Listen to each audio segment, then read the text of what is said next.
Hi everyone, Johnston here. Welcome back. Well, I just had to make a video about this. Elon Musk is being mocked mercilessly for a post he did about an AI girlfriend.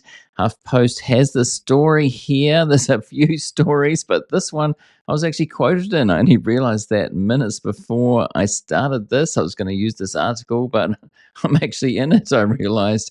It's Elon Musk's AI always love you post mocked as saddest thing ever. The billionaire dialed cringe levels up to 11 with the AI generated post. Indeed, we'll get into that. I touched on this yesterday, actually, the post, but I thought I'd go a bit more in depth because it is sort of going viral. People talking about it as if he didn't have enough to worry about.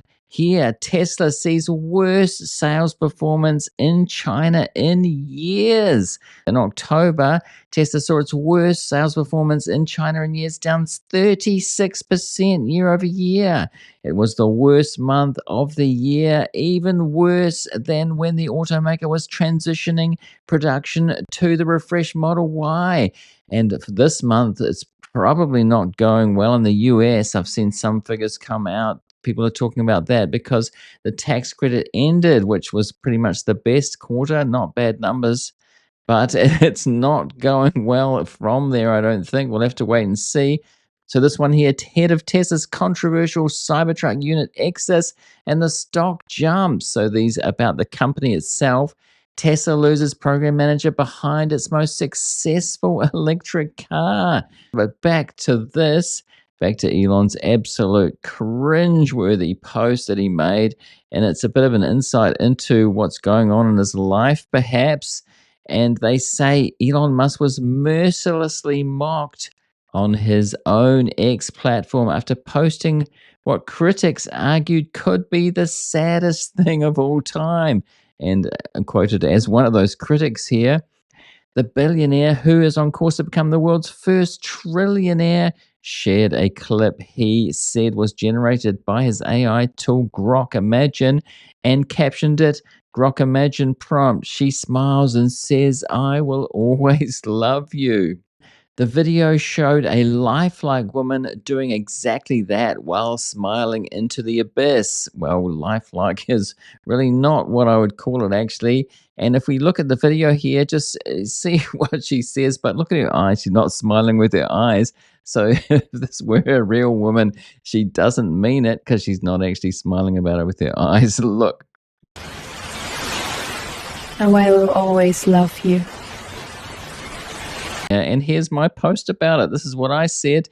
This is a tragic state of affairs for the richest man in the world and every guy who idolizes him. So, what I mean about that is he's got an army of people following him who worship him, lots of young men in particular.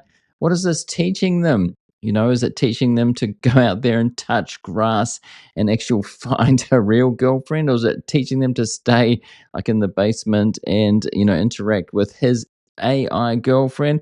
We were promised cures for cancer and scientific breakthroughs with AI. And Elon's built this massive AI data center. He's building a second one. It's cost so much money. And this is the kind of stuff. First, it was the animated girlfriend that he has on there, anime. And now we have this kind of thing. I mean, what is it teaching the men, the boys who are following him? It's hard to imagine his life where if he goes out and actually touches grass, literally and figuratively, he's got an army of bodyguards, I would say, at this point. So it is actually hard for him to get out. And there are posts about this here as well, about how he is creating his own imaginary life, in seclusion because he kind of has to be. And of course, he says that he works hard, but he also spends a lot of time online, sort of goofing off, so to speak. Let's see some more of these posts here, not just me. He bought this platform so everyone would think he's funny and instead managed to post the saddest thing ever.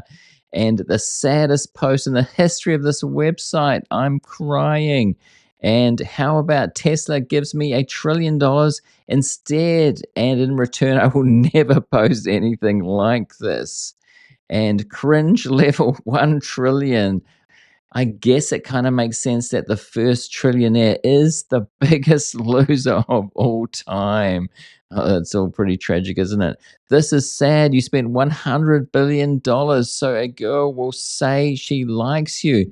So they're not talking about the acquisition of Twitter. It was around 40 billion or over 40 billion, but the building of the AI data center, and this is what he's choosing to promote really to young men, right? On X, and a lot of right wing propaganda pushing right wing voices. There's been a survey done about that, or an investigation by Sky News as it happens, which I'll show a bit later on. It's not known to be a left leaning kind of news organization, and they have pointed out how it really does seem to be pushing a right wing agenda and right wing voices at you when you first sign up to X. If you're new there, so someone else says, this might be the saddest thing I've ever seen on Al Gore's internet. Bit of a joke there about Al Gore inventing the internet.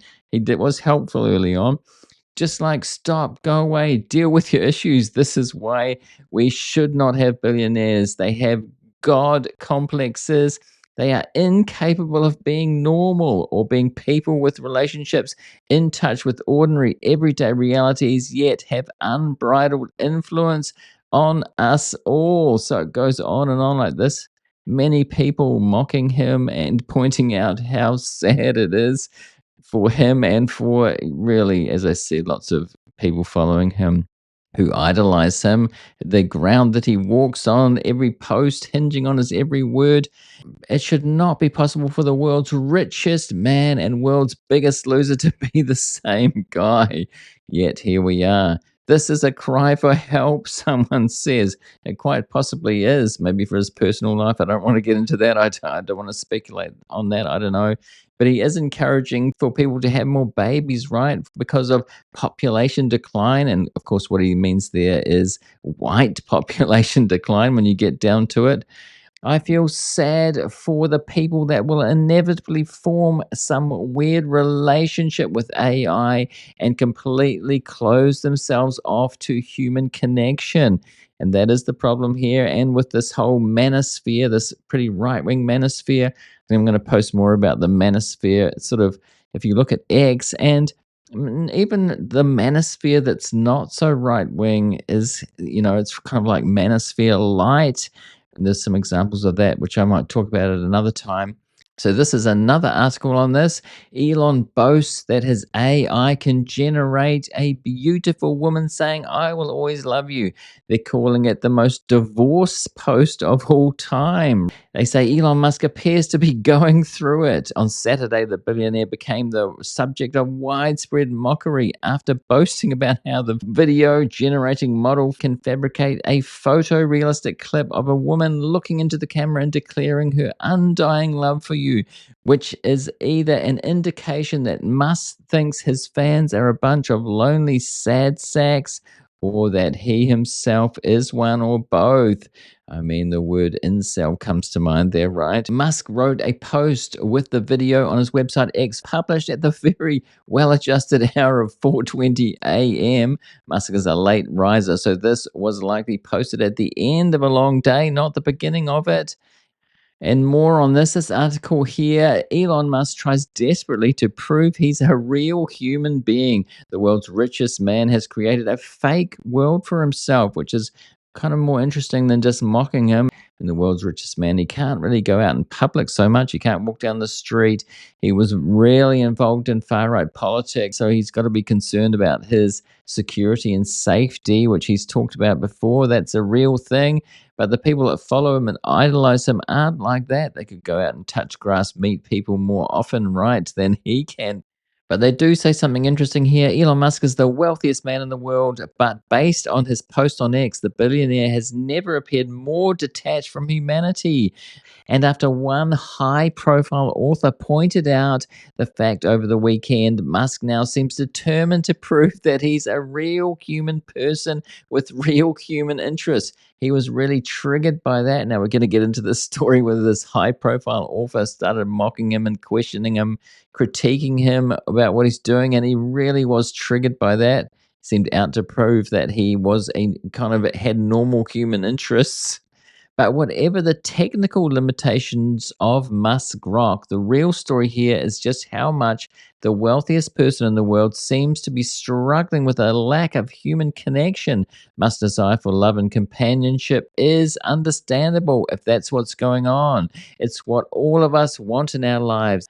It's only human. However, it's easy to see why that might be hard for Musk, especially when it comes to a romantic partner, given his attitudes on women and their role in society. So they're not talking about how maybe he's cloistered because he's so rich and in that bubble and can't really get out much because he is so famous.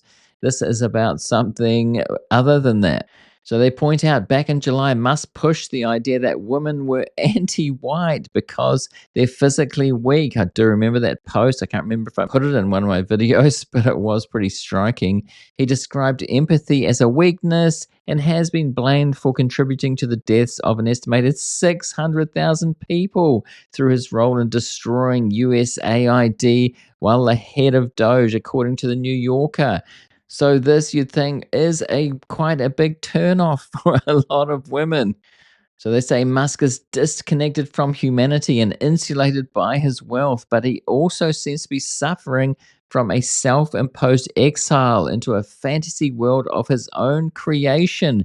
The Tesla CEO purchased Twitter in late 2022 and promptly set about changing the platform's algorithm to make sure he saw more praise from his fans, which is pretty sad in itself, right?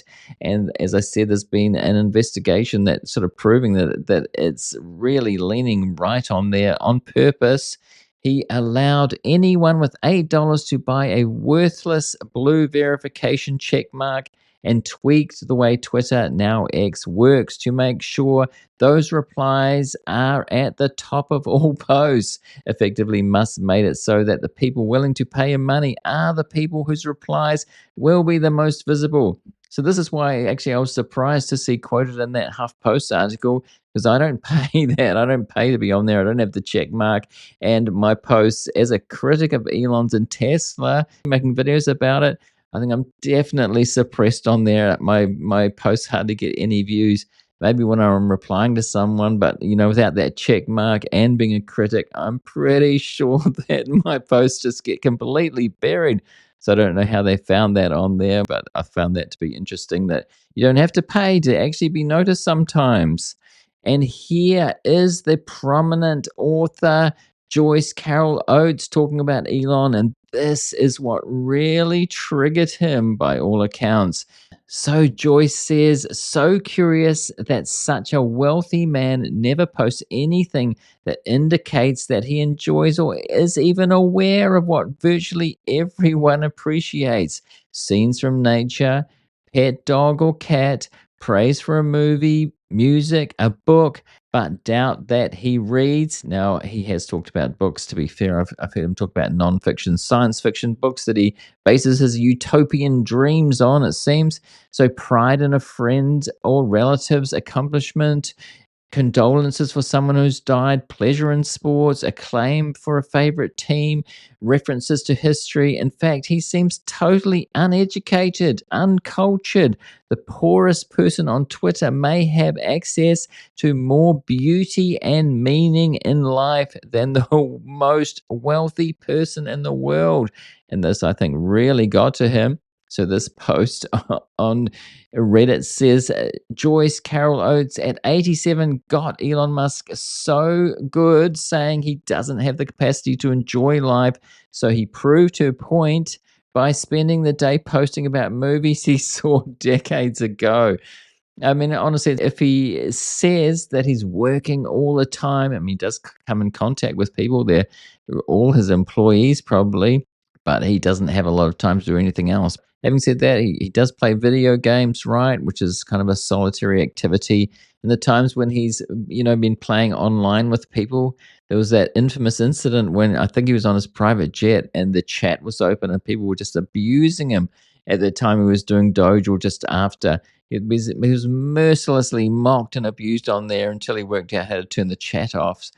And this post here, Joyce Carol Oates not letting up on Leon, which is, a slang term, a nickname for Elon, if you didn't know that. It is particularly strange to argue against empathy, which Elon does. So called empathy of Western society thinks it goes too far. Since empathy is generated by a normal human brain registering a mirror likeness in another person, an involuntary instinctive recognition that the other person is in an essential way identical with you. Notoriously, psychopaths don't register this kinship and can even murder blood relatives without emotion. Hardly an ideal for humankind. And so that's really getting at Elon there, basically almost calling him a sociopath.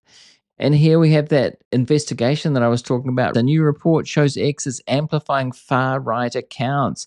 And this was an investigation by Sky News, as you see here, when they really went into it. They spent some time on it. So this dot is Elon Musk's X account, they say. This is very graphic. If you're just listening to this, I'll try and explain a little bit, but there's a dot amongst many dots of varying sizes in a field.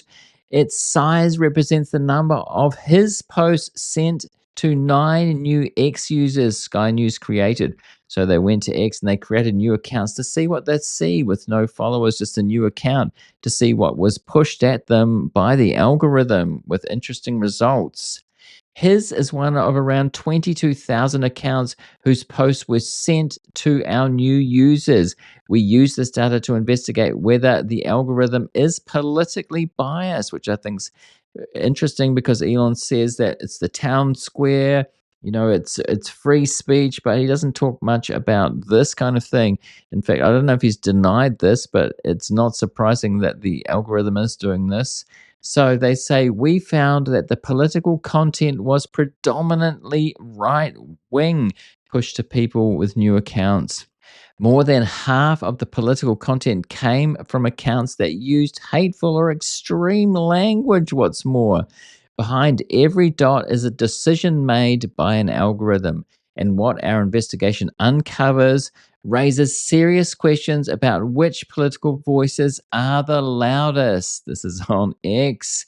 Elon Musk is boosting the British right. So this was done in the UK. Sky News in the UK is to find out whether Elon is trying to meddle in UK politics. Well, we all know that he is. He's made public statements about that. But is he trying to manipulate politics of different countries using his own platform? They say for 9 months, Sky News data and forensics team has been investigating whether X's algorithms implies right-wing and extreme content. It does, they say. I'm not going to go too much into that, but there's a whole article. If you want to read it, go and have a look at it. And so that was their conclusion, that he does promote right-wing voices on there if you're new to the platform. And even if you're not, like I have noticed that too. And part of it is to trigger engagement. A lot of it is about rage baiting, right? These platforms, they like people arguing, shouting at each other. And I've noticed on X, that's the most extreme anywhere. People, rage baiting each other and shouting. That's what it's descended into. And it's a little bit desperate, I think. It's not just free speech, it's actually actively getting people to argue. And Elon's said things like civil war is inevitable in the UK. So this is not good from AI girlfriends pushing that and to his far right politics on there. Of course, he says that he's centrist and that straight armed salute that he did. People is saying that it's not true, that was let's say, a fascist signifier, but he's backed it up by backing up these far right parties and far right politicians and far right accounts on X as the predominant thing. So it's his propaganda. We're getting more and more evidence of that there, although I'm sure he would deny it. So let me know what you think about all this. I'd really like to know what you think about this one.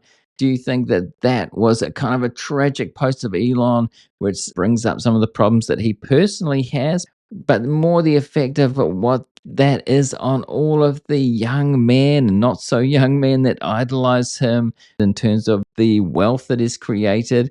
Is this kind of a good thing for the manosphere? He's definitely part of that manosphere, I think, along with Joe Rogan, the Rogan sphere. I think I'm going to talk about this manosphere more as we go along, because I think Elon's a big part of it. Andrew Tate, I haven't talked about him. There's this really kind of toxic manosphere. So, what is this doing to a younger generation of men and boys coming up, right? So, let me know what you think about that. And right now, I'm going to put a related video on screen. Do go and see that now if you want to. And I'm going to mention Spotify. We're sort of gaining traction over there lately, which is good. Do follow over there. Just do a search for the John Johnston Lounge and you'll find it. I'll put a subscribe link on screen on YouTube as well. Do hit that if you're not subscribed yet. And thanks for watching this one, and I'll see you in the next one.